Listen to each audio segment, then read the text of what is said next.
Instructomania presents The Geography of Africa. This video will detail the geographical features of Africa, how geography shaped the lives of medieval Africans, and who lived in the medieval African kingdoms. The word geography, through a historian's lens, means the physical environment and how it may influence an economy and culture. Some examples may include scorching deserts that encouraged nomads to move between water sources, islands where the surrounding ocean offered a food source, flooding rivers that created fertile farmland, and mountains where a resource like timber was used for building. Section 1. The Geographical Features of Africa. Africa is an enormous continent, spanning over 11 million square miles. It is home to 4 distinct vegetation zones, from dry deserts, arid and semi-arid grasslands, to water-rich rainforests. The Mediterranean Sea sits on the northern coasts of Africa, and the Atlas Mountains to the northwest span modern-day Morocco and Algeria.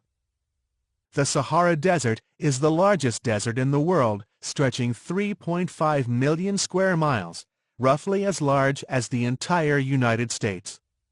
This vast desert dominates North Africa. The Sahel is the traditional semi-arid or dry grassland between the Sahara Desert and southern rainforest terrain. The Sahel runs from the West African coast on the Atlantic Ocean to the Ethiopian highlands on the East African shore of the Indian Ocean. The Red Sea separates Africa from the Arabian Peninsula and Asia and runs parallel to the Nile River in modern-day Egypt. In West Africa, the Niger River originates in the Guinea Highlands in modern southeastern Guinea. It runs in a crescent through modern Mali, Niger on the border with Benin, and then through Nigeria, ending in the massive Niger Delta into the Gulf of Guinea in the Atlantic Ocean. The lush savanna grassland makes up most of Africa and completely surrounds the rainforest of the Congo Basin in Central Africa, as well as the Niger River to the west and Lake Victoria, which sits south of the Nile River. The Kalahari Desert covers the southernmost tip of Africa and is the 6th largest desert in the world. Test your knowledge. Let's play Catch the Camel. In this game, you will track the camel as it appears on a blank map of Africa. Once the music stops, you will use an Africa map labeled with physical features to determine where the camel ended up. Other animals may appear on the map, so don't forget to keep your eyes on the camel.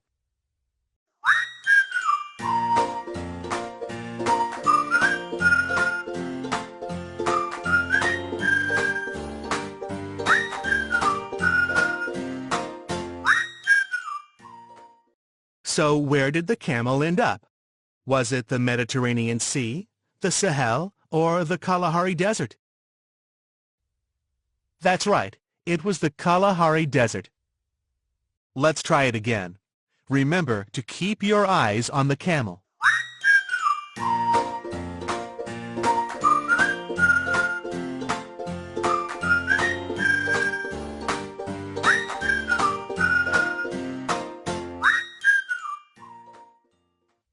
So, where did the camel end up?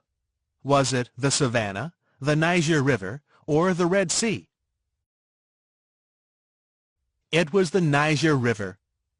Let's try one last time. You got this.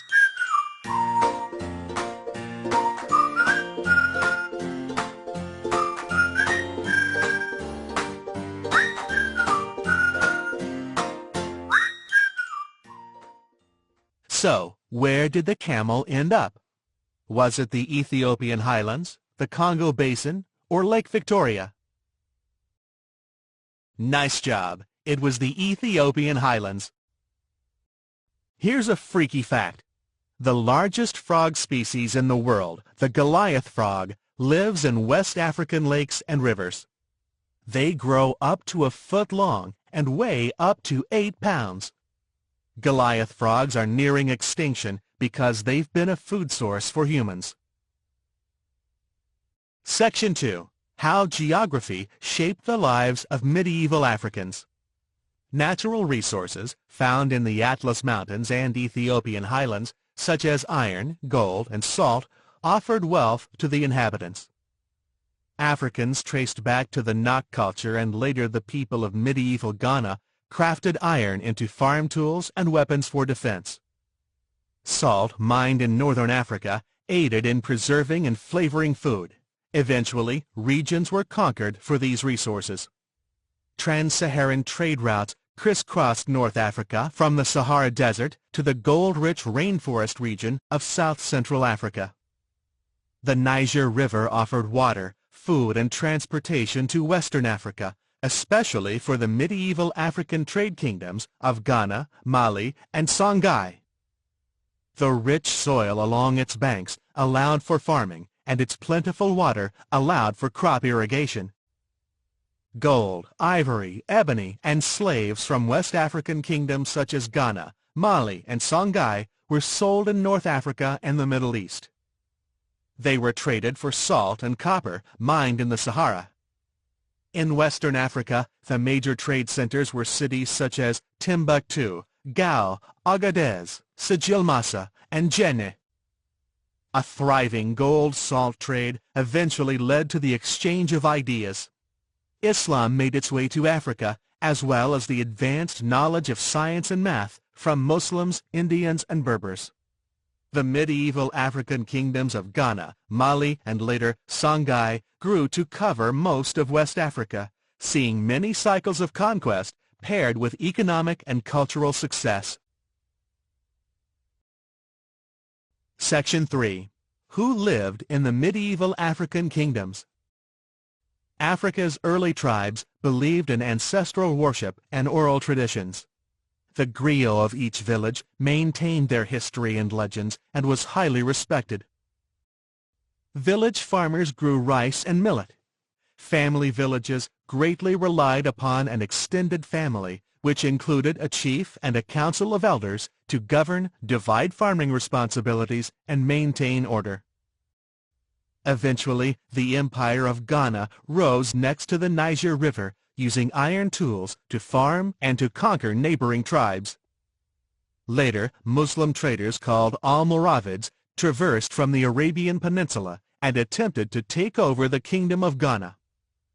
The Muslims failed to conquer it, but weakened it enough that rebellion and war between African tribes became common. Eventually, Ghana was conquered by Mali, which grew to be roughly twice its size. Caravan traders called Berbers originally crossed the Sahara Desert to trade with the African kingdoms such as Mali and the rest of the medieval world. Sea trade with Europe and Asia also brought prosperity to the African kingdoms via the Mediterranean Sea and the Indian Ocean. The most noted leader of the Kingdom of Mali was the Muslim Mansa Musa. He practiced tolerance of local religion even though he had converted them to Islam. When he traveled to Mecca for a religious pilgrimage, he brought an impressive caravan that revealed the wealth of his people. Over 60,000 people traveled with him and 80 camels, each carrying 300 pounds of gold. He welcomed Muslim scholars to be a part of his empire and study there. Timbuktu became a center of learning under his reign. The last of the three major African kingdoms, Songhai, continued to develop the economy, agriculture, and scholar achievements of northwestern Africa. However, Moroccan troops captured salt and gold mines and broke Songhai into dozens of military camps instead of the once well-organized empire. Let's check out what it really looks like in Africa.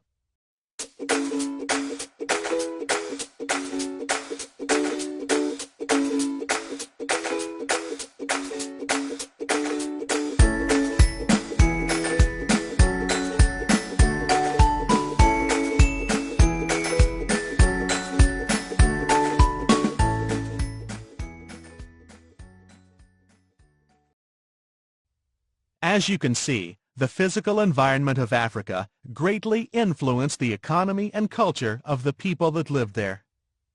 Consider this. In what ways does the physical environment influence your community? Be prepared to support your answers with examples.